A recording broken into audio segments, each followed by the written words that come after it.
Hello.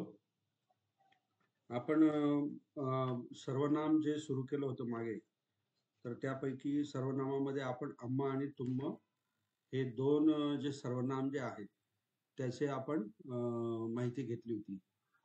परंतु त्याचे आपण उदाहरणं पण घेतले होते, पण एवढं त्रोटक उदाहरण घेतले होते. अ, जसं म्हणावे तसे जास्त उदाहरण घेतले नसते.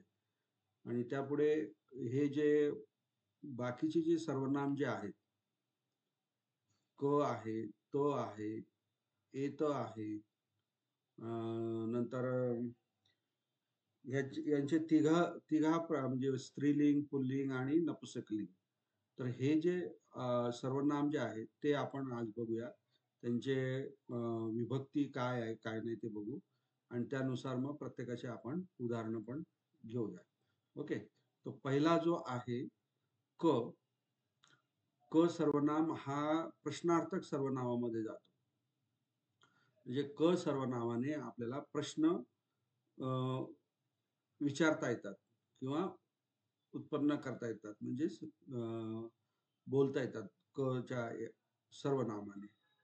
तर मी तुम्हाला आधी सांगितलं की बुद्ध शब्द जो आहे त्या बुद्ध शब्दाप्रमाणे क, त, एत आणि य हे सर्वनाम बुद्ध शब्दाप्रमाणे चालतात. म्हणजे जसे ते बुद्ध शब्दाचे एक वचनामध्ये आणि अनेक वचनामध्ये जे प्रत्यय जे आहेत, तेच प्रत्यय या सर्वनामांना लागतात. तर क हा जो सर्वनाम जो आहे हा प्रश्नार्थक आहे. तर त्याचा अर्थ होतो कोण. त्यालाच आपण किम म्हणतो. किंग म्हणजे कोण. आता हा क जो आहे तो प्रथमा विभक्ती, द्वितीया विभक्ती, तृतीया तर सप्तमी पर्यंत त्याची विभक्ती आहे. आणि एक वचन आणि अनेक वचन. जसं पुल्लिंग मध्ये आहे तसं नपुंसकलिंग मध्ये पण आहे. त्याचप्रमाणे स्त्रीलिंग मध्ये पण आहे. तर असे हे तिन्ही लिंग मधले जे सर्वनाम जे आहे ते आपल्याला लक्षात ठेवावे लागतात. आणि कर्ता कोणत्या जेंडरमध्ये आहे त्याप्रमाणे आपल्याला त्याचा उपयोग करावा लागतो. उदाहरणार्थ पुल्लिंग जर असेल, कर्ता जर पुल्लिंग असेल तर आपण को हा प्रत्यय म्हणजे त्याचं रूप वापरणार. प्रथमा विभक्ती एक वचनाचं त्याचं आपण रूप वापरणार, ते कोणचं को. परंतु तेच जर नपुंसकलिंग जर शब्द असेल तर कंग हा आपण हे वापरणार, त्याचा रूप वापरणार, प्रथमा विभक्ती एक वचनाचं नपुंसकलिंग. आता जर पुल्लिंग म्हणायचं म्हटलं तर को मनुष्य म्हणजेच काय, कोण मनुष्य अशा प्रकारे. आणि तेच जर नपुंसकलिंग मध्ये बोलायचं असेल तर कंग पुस्तकं म्हणजे कोणते पुस्तक अशा प्रकारे. आणि तेच जर समजा स्त्रीलिंग मध्ये म्हणायचं असेल तर स्त्रीलिंग मध्ये का, इथी किंवा का लता किंवा जे काही स्त्रीलिंगी नाम असेल ते आपल्याला वापरावं लागेल. तर हा फरक पुल्लिंग, नपुंसकलिंग आणि स्त्रीलिंग मध्ये आपल्याला दिसून येतो. बरोबर. तर त्याचप्रमाणे हे झालं प्रथमाचं उदाहरण. द्वितीयाचं पण त्याचप्रमाणे उदाहरण आहे. पुल्लिंग मध्ये वेगळं, नपुंसक लिंग मध्ये वेगळं, तसंच स्त्रीलिंग मध्ये वेगळं. तर ते आपण आता या ठिकाणी बघूया. आणि हे जे विभक्ती चालवायची आहे, ही विभक्ती आपल्याला बुद्ध शब्दाप्रमाणे चालवायची आहे. मी तुम्हाला आपला स्क्रीन शेअर करतो, त्यावर लिहून पण देतो, म्हणजे तुम्हाला जास्त व्यवस्थित लक्षात येईल. ओके.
दिसते तुम्हाला?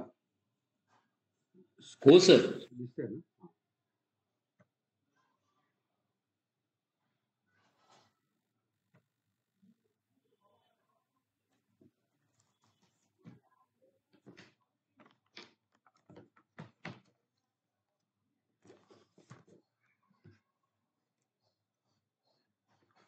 तर या ठिकाणी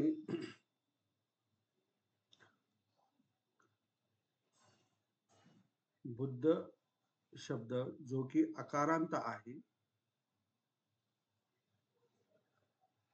त्याचप्रमाणे जो क सर्वनाम, य सर्वनाम, त सर्वनाम, एत, हे जे सगळे सर्वनाम जे आहेत, हे सर्वनाम ह्या बुद्ध शब्दाप्रमाणे चालतात आणि ह्या तिघांचेही पुल्लिंग,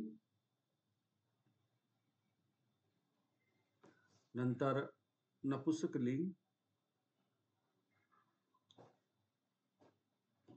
नंतर स्त्रीलिंग,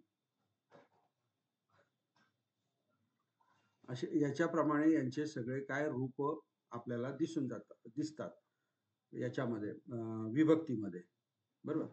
आता बुद्धचा जो शब्द जो आहे त्याप्रमाणे कसं आहे, बुद्ध, बुद्धो, बुद्धा, बुद्धं, बुद्धे, बुद्धेन, बुद्धेही, बुद्धेबी वगैरे वगैरे. त्याचप्रमाणे क शब्द पुल्लिंग मध्ये सुद्धा त्याचप्रमाणे चालायचा. क सर्वनाम, तर तो कसा कसा राहणार बघा, को, बरोबर. नंतर इथे काच्या ऐवजी के आलेला आहे, ही पठमा विभक्ती.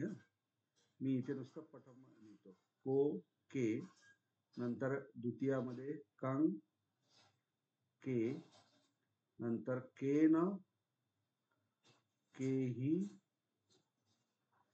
केभी, पुढे काय येणार, कस्स, किस्स पण आहे, पण आता तुम्ही हे किस्स वगैरे जे आहे ना ते लक्षात नका ठेवू. मेन जे आहे कस्स, जे मोठ्या प्रमाणात वापरला जातात तेच लक्षात ठेवा. कस्स, नंतर केसं, केसानं, नंतर कम्हा, कस्मा, हे एक वचनामध्ये आहे आणि अनेक वचनामध्ये केही, केभी. जे तृतीय विभक्तीमध्ये आहे तेच अनेक वचनामध्ये, तेच पंचमीमध्ये आहेत. आता छट्टी आपलं चतुर्थीमध्ये जे आहे तेच छट्टीमध्ये येणार, कस्स, नंतर इथे केसन, केसानंग आहे, हे सुद्धा केसन, केसानंग. ओके. आणि सप्तमी विभक्ती जी आहे ते कस्मिन आणि कम्मी, हे मोठ्या प्रमाणामध्ये वापरले जातात आणि अनेक वचनामध्ये केसु. आता प्रथमा विभक्ती, द्वितीय विभक्ती, हे तर तुम्हाला लिहून द्यायची आता काही गरज नाही, तुमच्या हे लक्षात येतच असेल. तृतीया, चतुर्थी, पंचमी, छट्टी आणि सप्तमी. आणि ह्या प्रत्येक विभक्तीचे जे काही अर्थ जे आहेत ते तुमच्या पाठ आहेत. आता प्रथमा विभक्ती म्हणजे काय, कर्ता, म्हणजे को. हा, म्हणजे आता को म्हटलं तर तो कर्ता राहणार एक वचनामध्ये. के म्हटलं की तो काय राहणार, कर्ता राहणार अनेक वचनामध्ये. म्हणजे को मनुष्यो सूर्यं पश्यति, तर आपण काय म्हणणार, कोण मनुष्य सूर्य बघतो. बरोबर, बरोबर की नाही? हो हो. हा. आणि जर अनेक वचनामध्ये म्हणायचं असेल तर काय म्हणणार, के मनुष्या. Very good. के मनुष्या सूर्यं पश्यति, पसंती. पसंती, येस. के मनुष्या सूर्यं पसंती. आणि कंग आणि के, आता ही द्वितीय विभक्ती, मग याचा कसा उपयोग होतो, कर्म म्हणून. आणि त्याचे जे प्रत्यय जे आहे ते काय आहे मराठीतले? स, ला, ना, ते. बरोबर. तर कंग कसा उपयोग होणार? कंग मनुष्यं बालको जलं ददाती. कंग मनुष्यं बालको जलं ददाती. तर या वाक्याचा काय अर्थ झाला? कंग मनुष्यं बालको जलन देती, शॉर्ट फॉर्म मध्ये.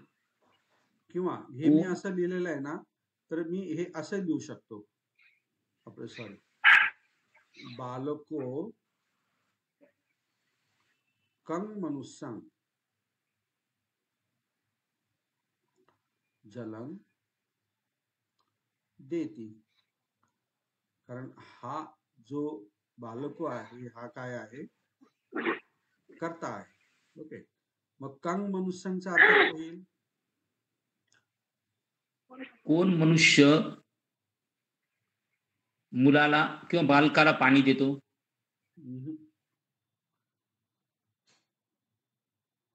कर्ता कोण आहे याच्यामध्ये?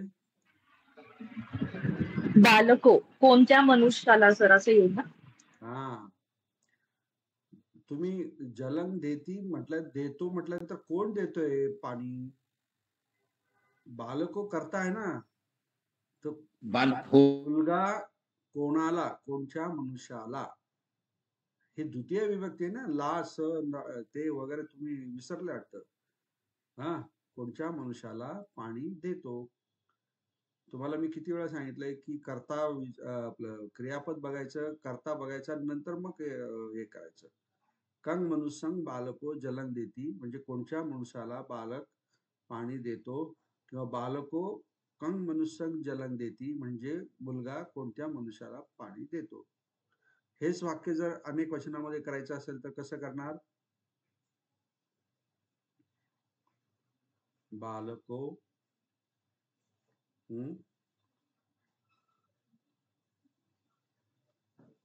काय म्हणणार?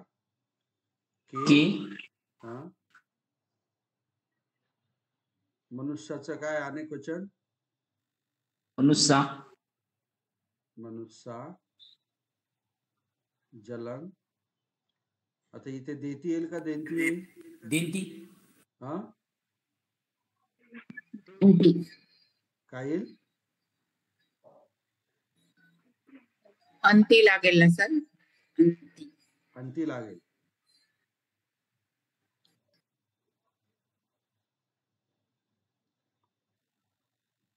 काय येईल इथे?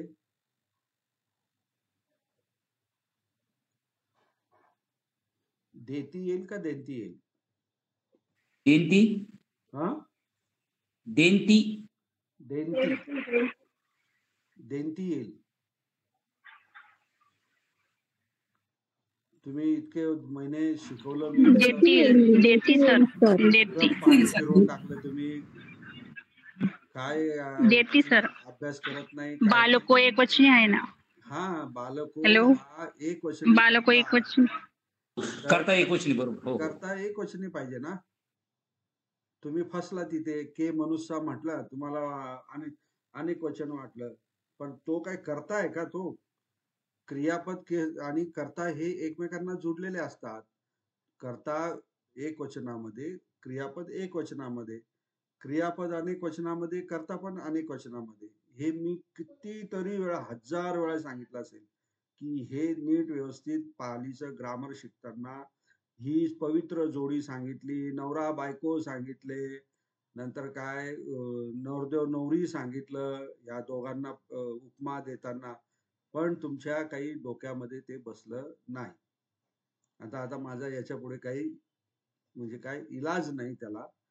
आता मी हे काही समजून सांगणार नाही की कर्ता हा असला तर क्रियापद ते असलं पाहिजे, क्रियापद ते असलं ते असलं पाहिजे. कारण आता इतकं महिने झाले सांगून सुद्धा तुमच्या लक्षात जर येत नसेल तर आता मी काहीच बोलू शकत नाही. बोलण्यात काही अर्थ नाही. ओके. हा, तृतीय विभक्ती. केन म्हणजे काय? याचा काय उपयोग आहे? त्याच्या काय म्हणतात त्याला, तृतीय विभक्तीचा उपयोग कसा आहे? केन म्हणजे काय? कसं येईल आता? कोणाच्या? कोणाद्वारे? हा, च्याद्वारे. कोणाच्या द्वारे.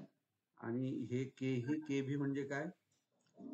कोणाच्या द्वारे, कोणाच्या मार्फत वगैरे वगैरे, आहे की नाही? हा, आता जर समजा हा केन जर वाक्यात वापरायचा असेल तर केन बालकेन, केन बालकेन इमं पुस्तकं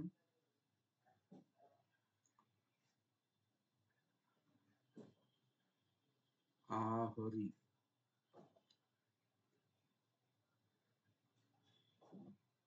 ओके, काय झाला या वाक्याचा उपयोग? आपला अर्थ काय झाला? इथे आता क्रियापद काय आहे आणि कर्ता काय? अरे, मी आताच बोललो होतो मी सांगणार नाही म्हणून. मी आता विसरलो, परत ते सांगाय. मी आता तुम्हाला काही समजून सांगणार नाही हे कर्ता आणि क्रियेचं. डायरेक्ट सांगा मला याचा अर्थ. तुम्हीच आता मी जे सांगितलेलं आहे ते आठवा आणि त्या पद्धतीने मला याचं भाषांतर करून द्या. आणि नाही केलं तर मग मी आता काहीच सांगणार नाही मग.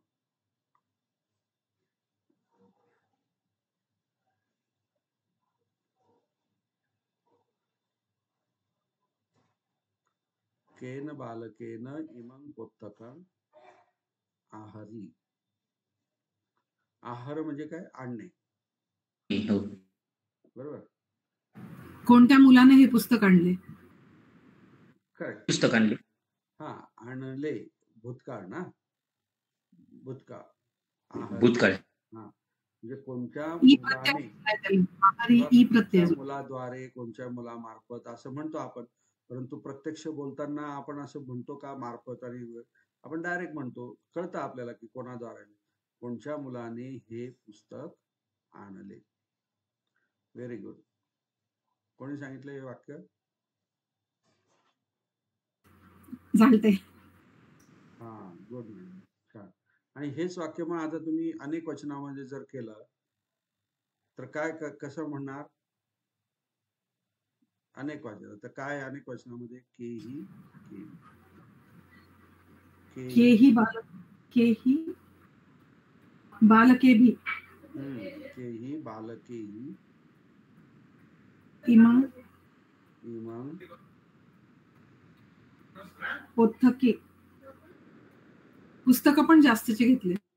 ठीक आहे. मग पुस्तके म्हणायचे ना, तर मग पुस्तकानी म्हणावी, कारण हे नपुंसक लिंग आहे. पुस्तक नपुंसक आहे ना, पुस्तकानी.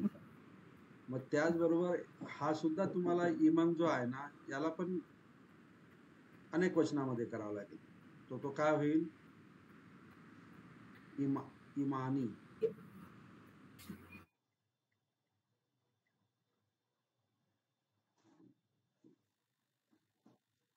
पुस्तकानी. पुढे काय? मग आता पुढे काय होईल? आहारीचं काय होईल? आहारींसू. आहारिंसू. करेक्ट. आहारिंसू. आता हे का केलं आपण? कारण इंसू प्रत्यय अनेक वचनामध्ये आहे. कारण का? की आता करणारे, कर्ता करणारे जे आहेत ते सुद्धा अनेक वचन आहे. केही बालकेही इमानी पुस्तकानी आहारिंसू. म्हणजे कोणत्या बालकांनी, कोणत्या मुलांनी हे सारे पुस्तक जे आहेत ते आणले, असं या वाक्याचा अर्थ. ओके.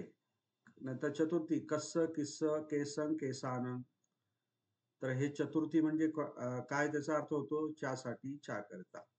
बरोबर. आता मग इथे काय होईल? कसं वाक्य बनवता येईल?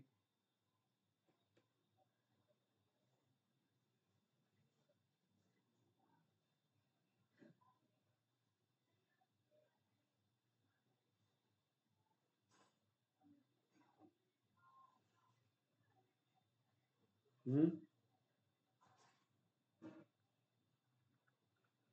कसं बालकस्य. बर ठीक आहे. कसं बालकस्य. पुढे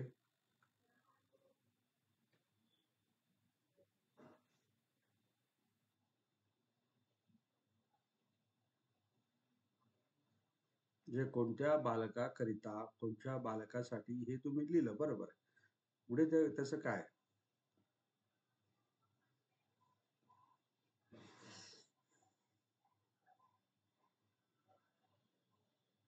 इमंग पुस्तकं खरेदी केलं म्हटलं तर गण्णी. पुस्तकं. हा. पुस्तकं, इमंग पुस्तकं, बरोबर आहे. इथपर्यंत बरोबर आहे. कोणत्या मुलासाठी हे पुस्तक. आता पुढे काय म्हणायचं मग तुम्हाला? खरेदी केलं म्हटलं तर गण्णी होईल. काय होईल? खरेदी केलं तर खरेदी केली व. हा, मग करा ना. खरेदीला काय म्हणतात? किणाती. किण गिनाती. किण किण असं. हा, किण. आता तुम्हाला हे पास्ट टेन्स मध्ये करायचंय ना? हो. हा, किण. तर मग हे काय होईल पास्ट टेन्स मध्ये? किन्नी. किणी. हम्म.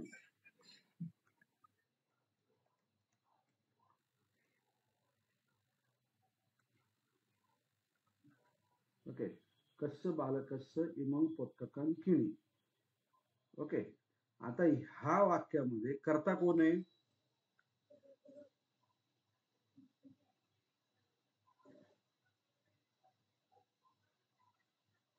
कोणता शब्द आहे याच्यामध्ये कर्ता? विचारा, त्या क्रियापदाला विचारा ना, प्रश्न विचारा ना. बालकच. हा, बालक. एक कॉमन सेन्स ठेवा. कर्ता म्हटला म्हणजे बालक. जर तुम्ही कर्ता म्हणताय तर तो आकारांत शब्द आहे बालक. आणि आकारांत शब्द कर्ताला नेहमी ओ लागला जातो आणि तो पटमा विभक्तीमध्ये असतो. तर तो बालक को हा कर्ता होऊ शकतो. इथे बालक कसा आहे तर तो कसा काय कर्ता होईल? षष्टी विभक्ती ना. हा, तो चतुर्थी. षष्टी नाही. आता तुम्ही चतुर्थी म्हणून तिथे वापरलाय ना तो. चतुर्थी. कसं चतुर्थी. बालक म्हणजे कोणत्या मुलासाठी, मग कोणत्या मुलाकरता असं म्हणून तुम्ही वापरलाय. तर मग तिथे तो कसा काय करता होईल? हे पुस्तक करता झालंय. पुस्तक करता झालंय. तर मी तुम्हाला आधीच म्हटलं की आकारांत शब्द पटमा विभक्ती एक वचनामध्ये कर्ता जो आहे त्याला ओ प्रत्यय लागतो. इथे ओ प्रत्यय दिसतोय का पुस्तकांना, बालकाला? दिसतोय का? मग तो कसा करता काय नाही करता म्हणजे होईल? तुम्हाला मी किती वेळा सांगितलं की तो क्रियापदाचा गळा धरा. तुम्ही क्रियापदाला मित्र बनवा. त्याला विचारा ना तुम्ही. किणी कोण खरेदी करते ते विचारा ना त्याला. आता हे काय म्हणजे कसलं चायनीज मधून सांगू का जापानीज मधून सांगू? तुम्हाला कसं कळणार हे? प्रत्येक वेळेस मी सांगतो की पालीचं वाक्याचं भाषांतर करताना आधी क्रियापद ओळखा. त्या क्रियापदाला मग तुम्ही कोणी किती क्रिया केली तो प्रश्न विचारा, म्हणजे तुम्हाला कर्ता मिळेल. हे आता कोणत्या भाषेमध्ये सांगू मी तुम्हाला? करता नाहीच आहे याच्यात. एक्झॅक्टली. याच्यामध्ये कर्ता दिलेला नाही, बरोबर. परंतु कर्ता आहे इथे लिहिलेला नाही, पण तो अध्यारूत आहे. तर तो कोणचा आहे?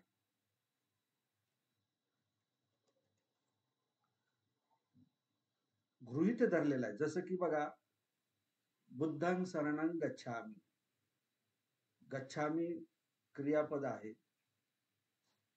तर त्या ठिकाणी गच्छामि असल्यामुळे तिथे सुद्धा गृहीत धरलेला कर्ता आहे त्या वाक्यामध्ये.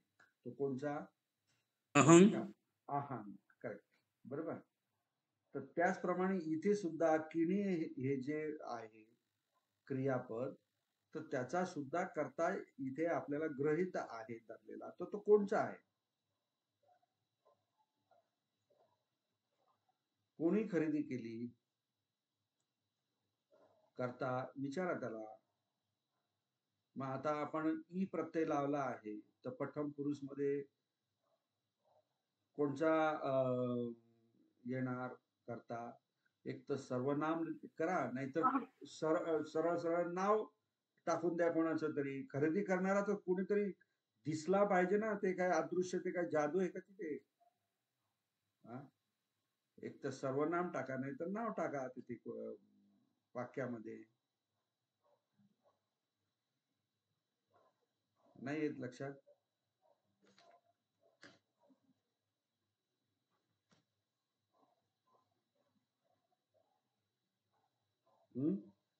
नाही टाकतायत करता? अहो इथे करता टाका तुम्ही. कोणता करता येणार? जर सर्वनामामध्ये घेतला तर तो सो येईल इथे, म्हणजे त्याने. जर नाव टाकायचं असेल तर मग इंदो नाव टाका,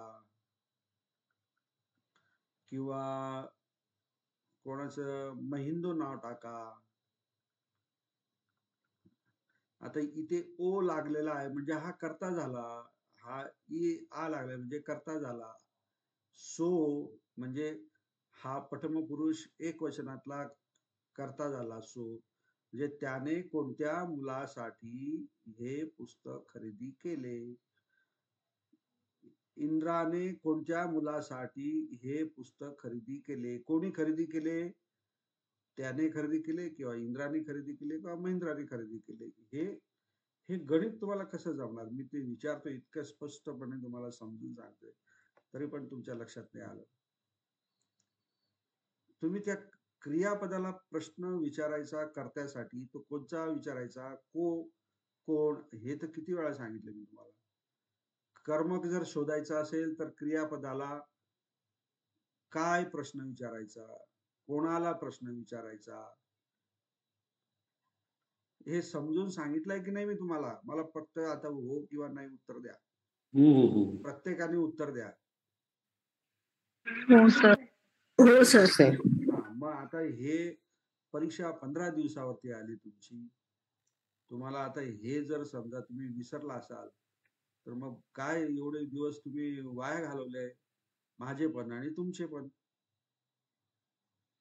असं नाही वाटत तुम्हाला? कोणाकोणाला वाटतं सांगा बरं असं, जसं मला वाटतं तसं. प्रामाणिकपणे सांगा तुम्ही, हो किंवा नाही. कोणाकोणाला वाटतं?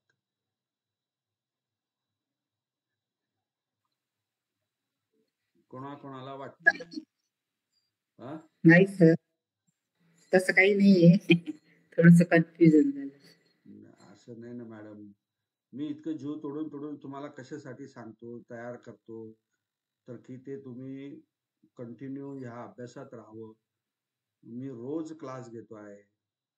तुम्ही पण घरीगुती अडचणी आहे, सगळ्यांना आहे, मान्य आहे. पण तुम्ही इतर विषयासारखं ह्या विषयाला तुम्ही गृहीत धरू नका ना. याला प्रॅक्टिस लागते. याला प्रत्येक गोष्ट मी जे सांगतो त्याला नियम आहेत. ते नियम लक्षात ठेवले पाहिजे, त्याची प्रॅक्टिस केली पाहिजे, तरच हा विषय तुमचा क्लिअर होणार आहे. एनिवे काय हरकत नाही, ठीक आहे. इथं अडून राहिलो तर फक्त कच राहून जाईल, फक्त बाकीचे राहून जातील. पंचमी कम्मा कस्मा केही केबी म्हणजे काय? पंचमीचा हे काय आहे? चहापासून. चहापासून म्हणजे कोणापासून? इथे कम्मा म्हणजे काय? कोणापासून. कस्मा म्हणजे कोणापासून. केही म्हणजे काय? कोणापासून म्हणजे अनेक वचनापासून, आहे की नाही? असा त्याचा अर्थ होईल. नंतर छट्टी काय विभक्ती? कस्स. कस्स म्हणजेच काय? कोणाचा, कोणाची, कोणाचे. तेच बहुवचनामध्ये केसं केसानं. बरोबर? केसं केसानं. केसं इथे हे पाहिजे. म्हणजेच काय? कोणाचा, कोणाची, कोणाचे. अशा प्रकारे त्याचं होईल. त्याचं उदाहरण काय देता येईल?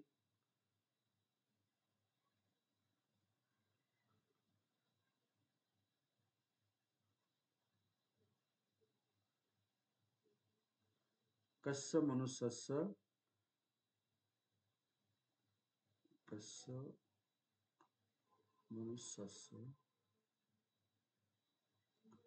इमं चिवरं अत्ति. ओके, कस्य मनुष्यस्य इमं चिवरं अत्ति म्हणजे काय? कोणत्या मनुष्याचे हे चिवर आहे. हा, आता मी तुम्हाला काहीच प्रश्न विचारणार नाहीये, मी आता फक्त सांगणार आहे तुम्हाला. आणि उद्याच्या दिवशी पण मी क्लास घेणार आहे. तुमचे जर हे मागचं जर काहीच तुम्ही जर विभक्ती त्याचे काय म्हणतात त्याला प्रत्ययाचे अर्थ वगैरे उपयोग हे जर तुम्ही रिव्हिजन नाही केली तर मग उद्या दिवशी मी क्लास मध्ये स्टॉप करेल, विचारेल तुम्हाला.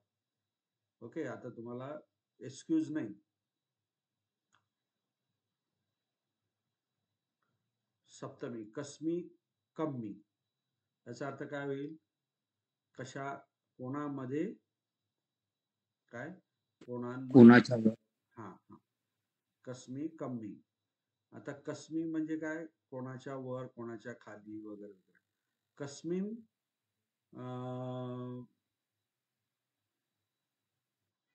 काय म्हणता येईल आपल्याला उदाहरण त्याचं? कस्मिन वृक्षस्मिन. हे जरा हे करू का पुढचं?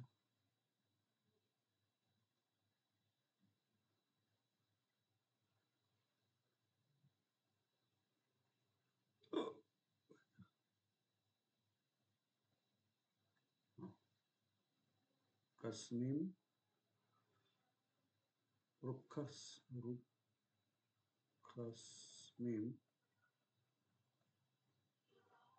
बुद्धो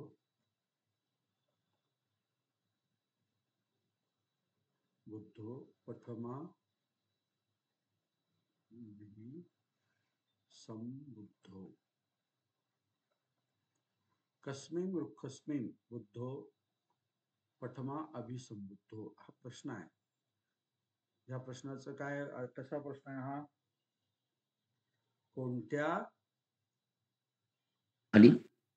कोणत्या काय झाडाखाली, नाही का, कोणत्या झाडाखाली बुद्ध प्रथम अभिसंबुद्धो झाले, असा हे अर्थ आहे. तो कोणत्या झाडाखाली? कस्मिन बोधिवृक्ष. बोधिवृक्ष. बोधी याचं उत्तर कसं लिहिणार? बोधी वृक्ष मुले. वृक्ष मुले बुद्धो प्रथमा अभिसंबुद्धो.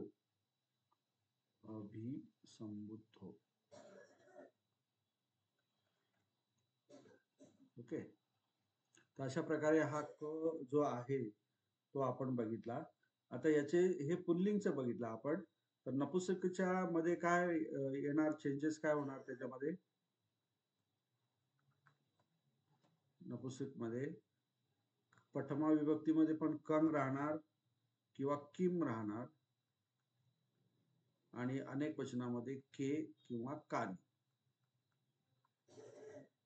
ओके, आणि द्वितीय विभक्तीमध्ये पण किम आणि कान. इथे पण तेच के कान. हे नपुंसक लिंग मध्ये. जसं की पोथक आहे, रत्न आहे, चक्कू आहे, जल आहे, हे जे शब्द जे आहेत त्यावेळेस हे तुम्हाला प्रश्न विचारायचा असेल तर हे तुम्हाला रूप वापरावे लागतील. आणि तेच जर तुम्हाला स्त्रीलिंग आणि तृतीयापासून पुढे जे पुल्लिंगचे कचे जे प्रत्यय जे आहेत, म्हणजे के न, केही, के भी, कस वगैरे, तेच इथे खाली तुम्हाला रिपीट करावं लागतील नपुंसक लिंग मध्ये. आणि स्त्रीलिंग मध्ये काय? स्त्रीलिंग मध्ये का, बरोबर, का, कायो प्रथम अविभक्ती. नंतर कं, का, कायो. नंतर काय, काय ही तृतीय विभक्ती म्हणजे कोणत्या स्त्रीद्वारे किंवा कोणत्या जे असेल ते. नंतर काही किंवा काभी. ओके. नंतर काय कसा किंवा काय.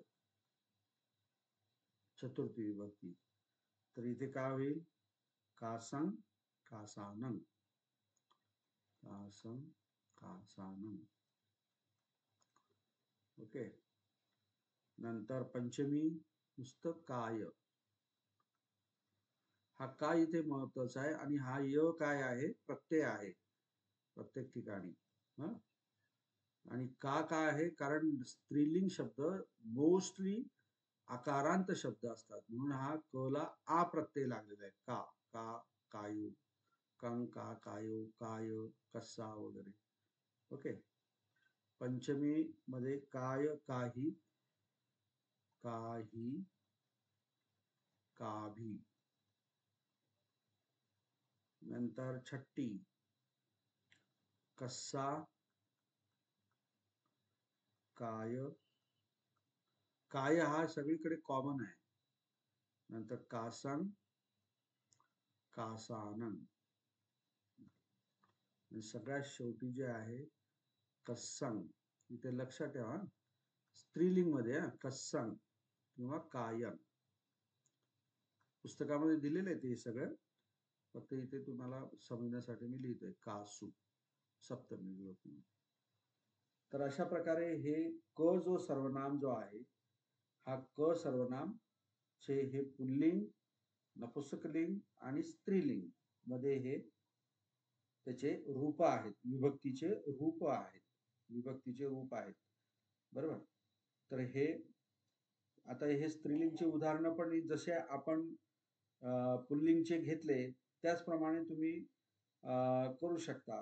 म्हणजे काय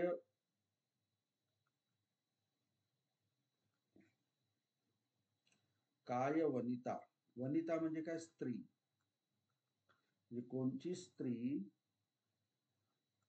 नदी तीरे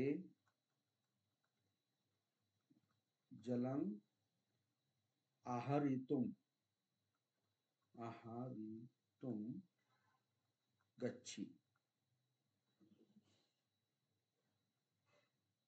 सॉरी काय नाही ना नुसता का वनिता कारण इथे प्रथमा विभक्ती एक वचन काय. सांगा बरं याचा अर्थ काय होतोय. आहारितुम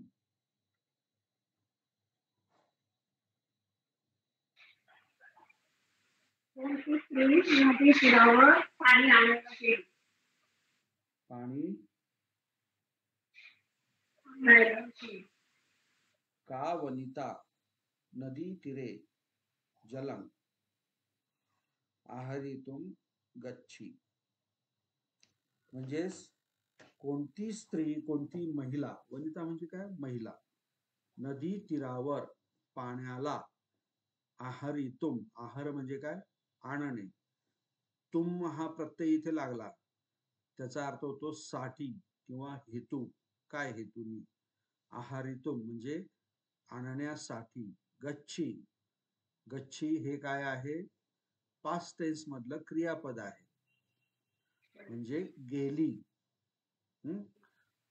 गेली आहे वर्तमान काळात असतं तर काय आलं असतं गच्छती. बरोबर. तर का वनिता नदी तीरे जलं आहारितुम गच्छी म्हणजे कोणती महिला नदी तीरावर पाणी आणण्यासाठी गेली असं त्याचा अर्थ आहे. तर अशा प्रकारे हे सगळे जे काही हे आहेत काय म्हणतात त्याला विभक्तीचे रूप आहेत क चे हे सगळे तुम्ही पाठ करा आणि आपले हे काय लिली डिसिल्वाच्या पुस्तकामध्ये याचे उदाहरणं दिलेले आहेत ते उदाहरण वाचा आणि त्याचं ट्रान्सलेशन करण्याचा प्रयत्न करा. आता तुम्हाला मी हे सगळ्या गोष्टी शिकवल्या आहेत. तुम्ही स्वतः प्रयत्न जर केला जमणार नाही म्हणजे हे तर शक्य आहे पण प्रयत्न करा. चुकलं चुकलं तर ठीक आहे, ते काही हरकत नाही. पण तुम्हाला येतच नाही म्हटल्यानंतर मग विषय संपतो. आलं लक्षात? येतच नाही, माहीतच नाही, लक्षातच नाही, असा विषय नको व्हायला. हा चुकलं. तुम्ही काच्या ठिकाणी जर काय म्हटलं तर मला मान्य आहे की ठीक आहे. हे चुकलं बुवा असं. ते आपण दुरुस्त करू शकतो. ओके.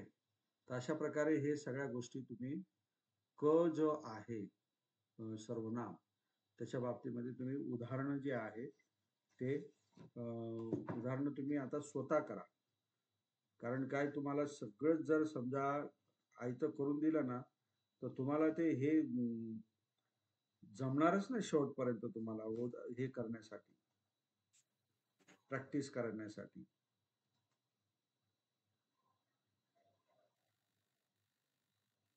आता उदाहरण मी याच्यात घेतो बा, एक उदाहरण घेतो तुमच्यासाठी. केही कतंग, केही कतंग कम्मंग दिसवा तुम्हें कुज्झत. प्रश्नचिन्ह आहे, प्रश्न विचारला. केही कतंग कम्मंग दिसवा तुम्हें कुज्झत. तर या ठिकाणी केही हा जो आहे हा काय आहे? कुज्झत म्हणजे काय? क्रोधित होणे. ओके. आणि तुम्ही म्हणजे काय? तुम्ही. ओके. आता इथे कसं केहीचं काय येईल इथे? केही कतंग कम्मंग. याचा अर्थ काय होईल?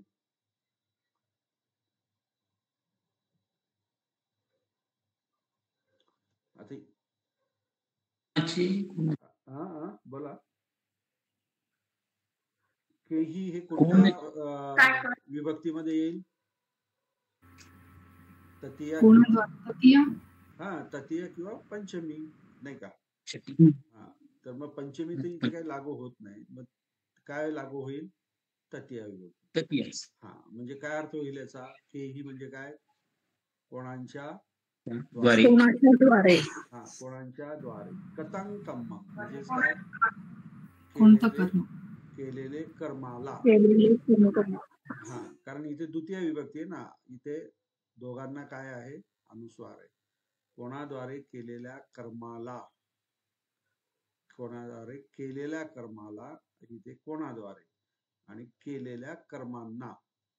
दिसवा म्हणजे काय? पाहून. तुम्ही म्हणजे तुम्ही.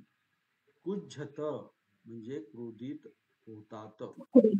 इथे थ का आला? कारण हे मध्यम पुरुष आहे. तुम्ही अनेक वचनामध्ये थ प्रत्यय आला. म्हणजेच याचा अर्थ काय झाला? कोणाच्या द्वारे केलेल्या कर्मांना किंवा कर्माला. कर्मांना अनेक वचन नाही, कर्मालाच म्हणू आपण. कर्माला, केलेल्या कर्माला पाहून तुम्ही क्रोधित. इथे झाले किंवा होईल असं म्हणता येईल का? कारण थ वर्तमान काळातला प्रत्यय आहे म्हणून क्रोधित होतात असं या वाक्याचं.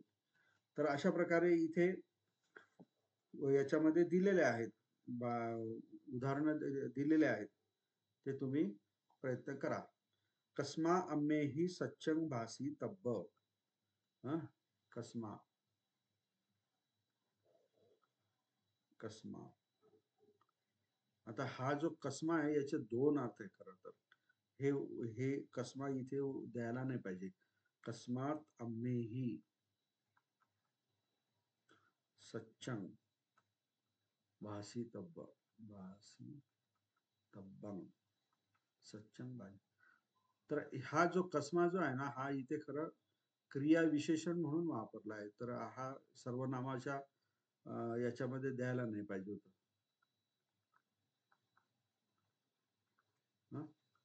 तर हा जो कस्मा जो आहे ना, हा क्रियाविशेषण म्हणजेच काय, अव्यय आहे हा क्रियाविशेषण, म्हणजे व्हाय.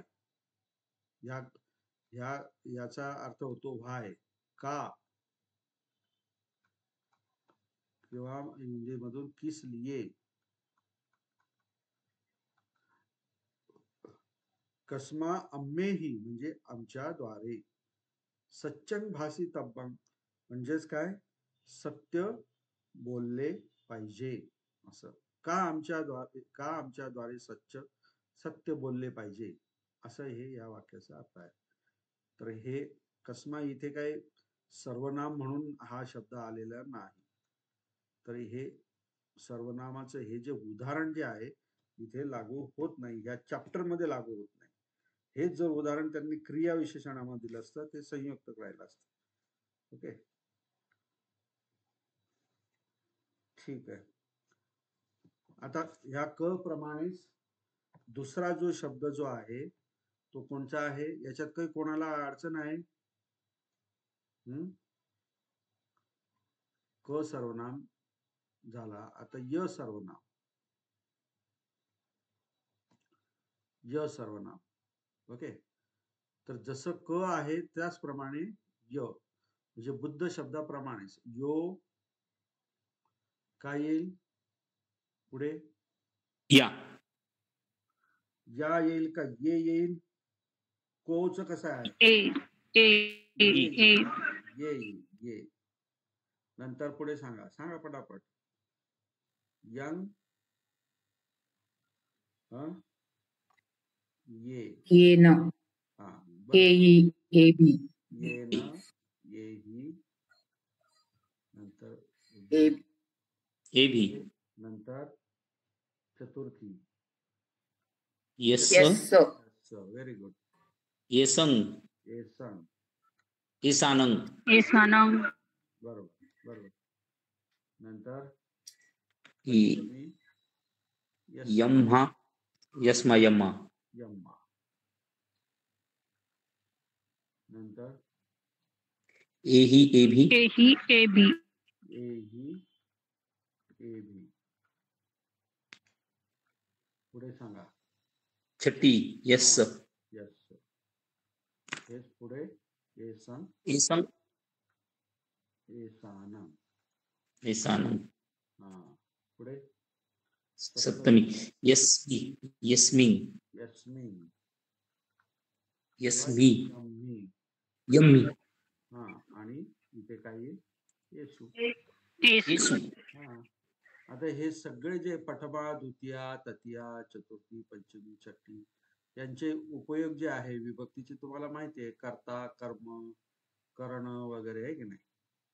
च्यासाठी, च्या करिता, च्या पासून वगैरे. तर त्याप्रमाणे काय करायचं, त्याचे यो, आता याच आहे हे उदाहरण ना, यो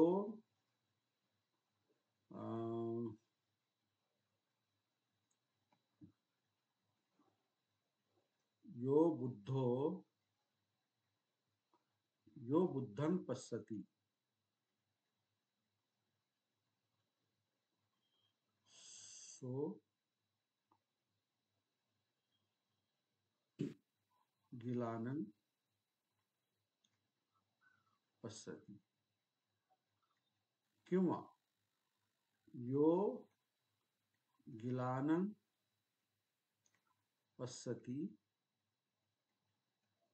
सो बुद्धं पश्यति.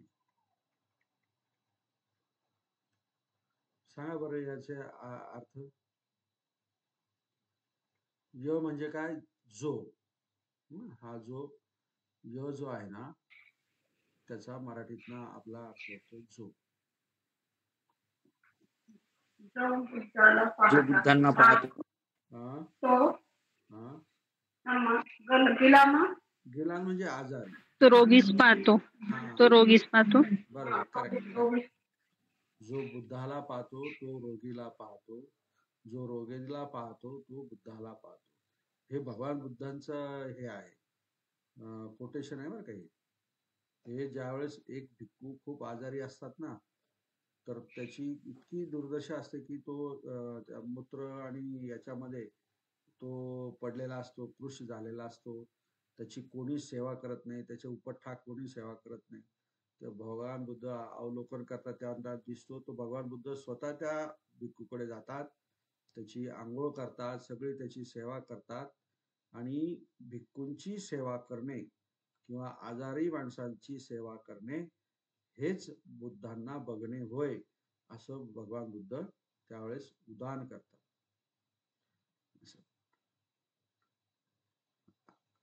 आलं लक्षात? तर यो तर हा बोला. यो मम पसतीचं धम्म पण म्हणजे बुद्धांचं एक वाक्य, जो मला पाहतो तो धम्माला पाहतो, असं काही वाक्य आहे येस का एखादं? आहे ना, आहे, हे पण आहे ना. यो मग पश्यती,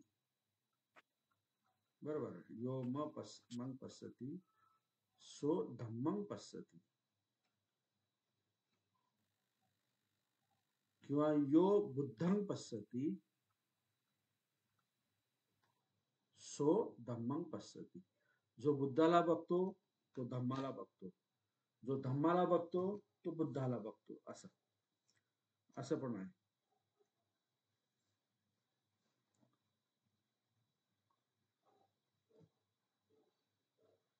यो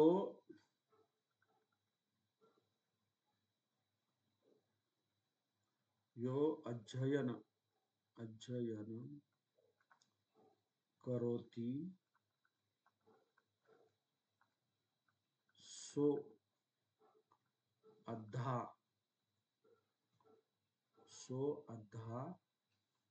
परीक्षाय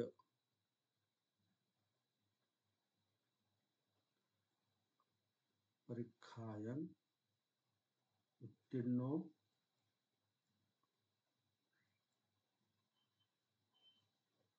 होती.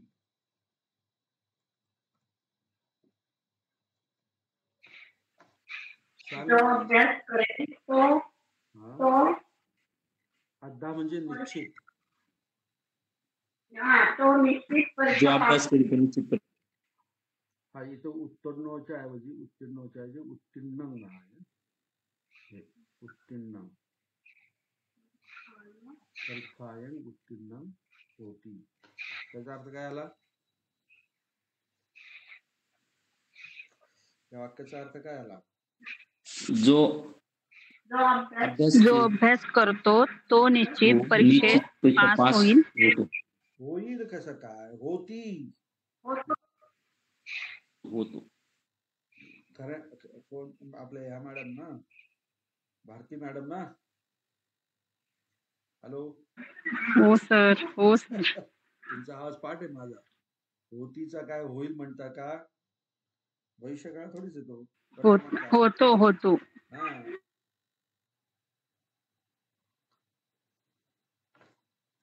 आता हे जे आहे हे पुल्लिंगचे आहेत नाही का? हे पुल्लिंगचे आहेत. हेच जर समजा नपुसक लिंगचे असेल तर काय होईल?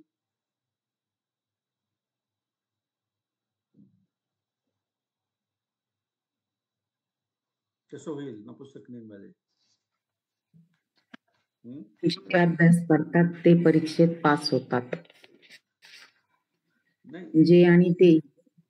हा. आता हे पुल्लिंग मधले तुम्ही रूप लिहिले, परंतु नपुसक लिंग जर असेल तर काय होईल? योच्या ठिकाणी काय होईल? यंग. बरोबर.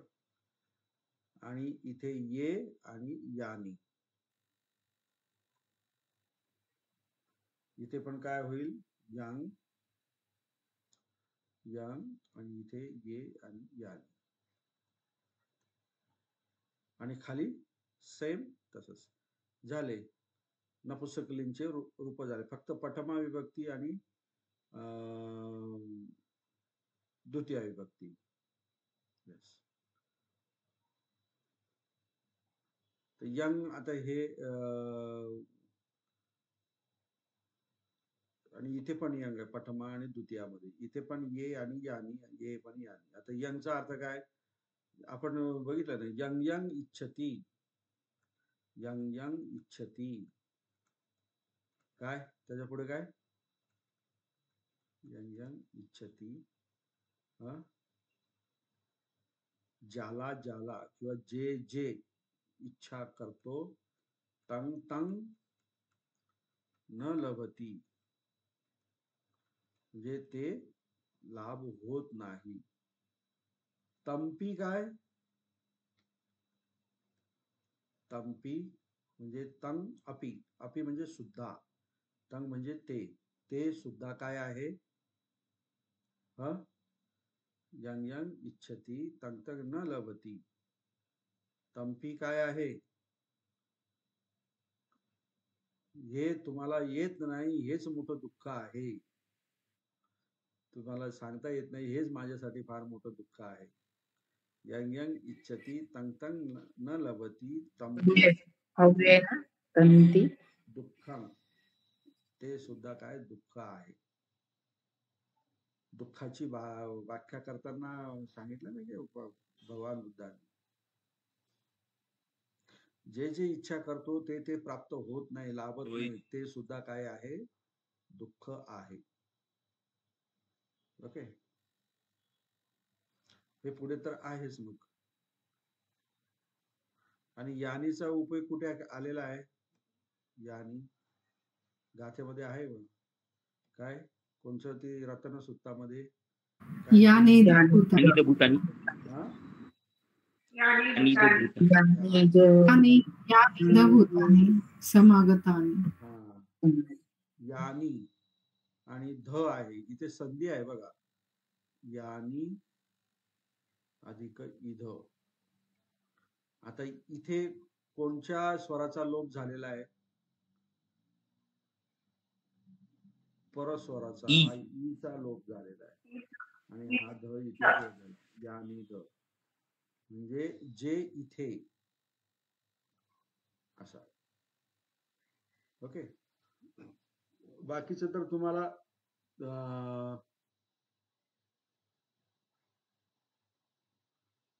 बाकीचे जे आहे हे तर तृतीय विभक्तीपासून तर सेम आहे, त्याचप्रमाणे आहे.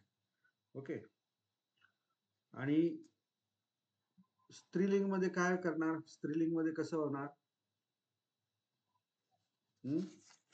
या या होणार. या नंतर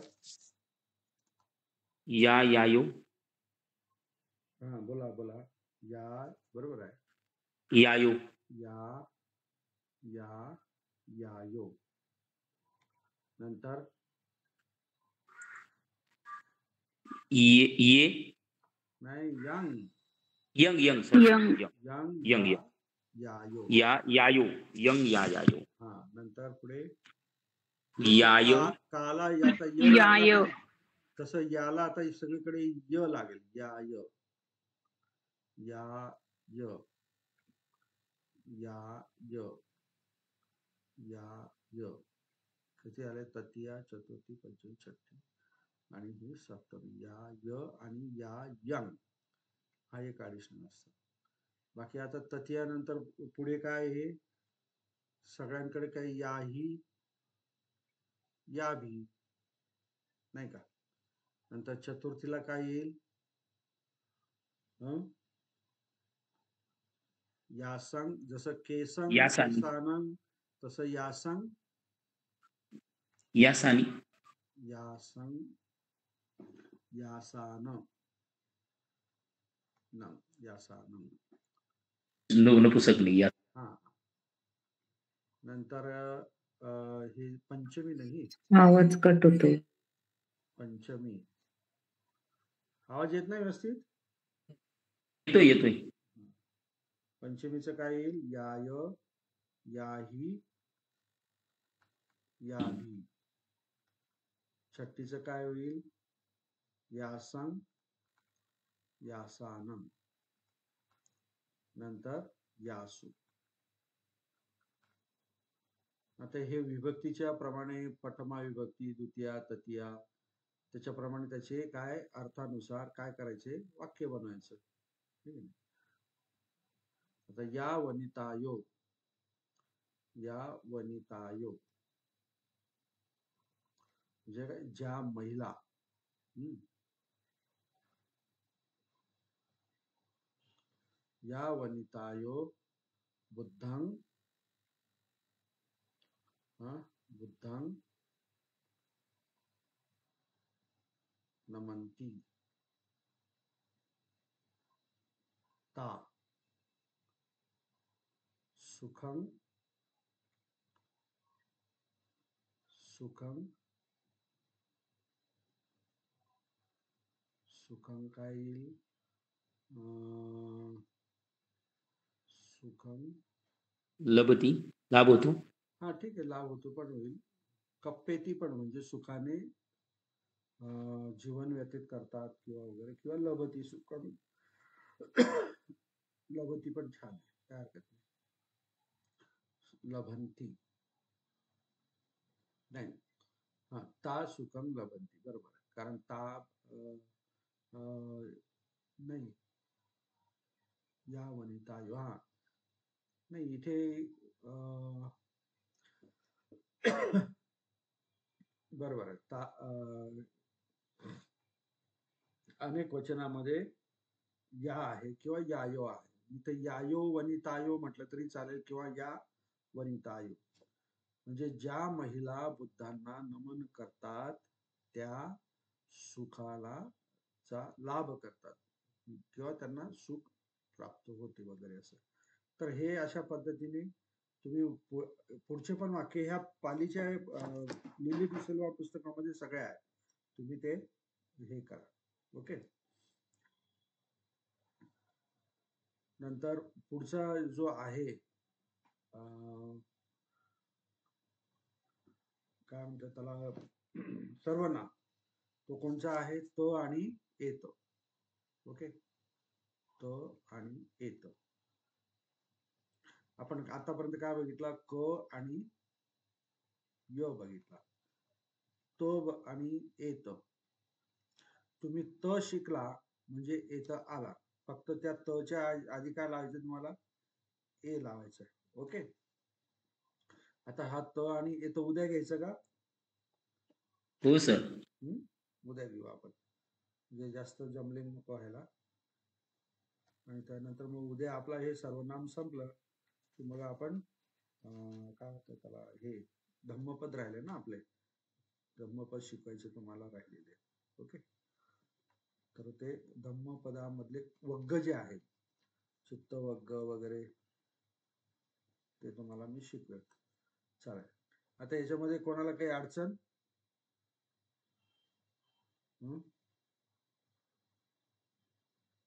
हॅलो.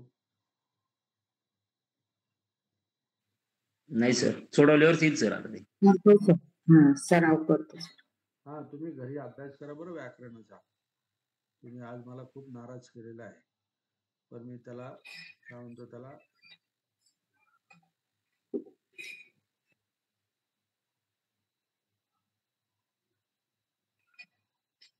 माझा चेहरा आज दिसतोय का? लाईट पण नाही. माझा चेहरा दिसतोय का? हो हो हो सर. कसा दिसतोय?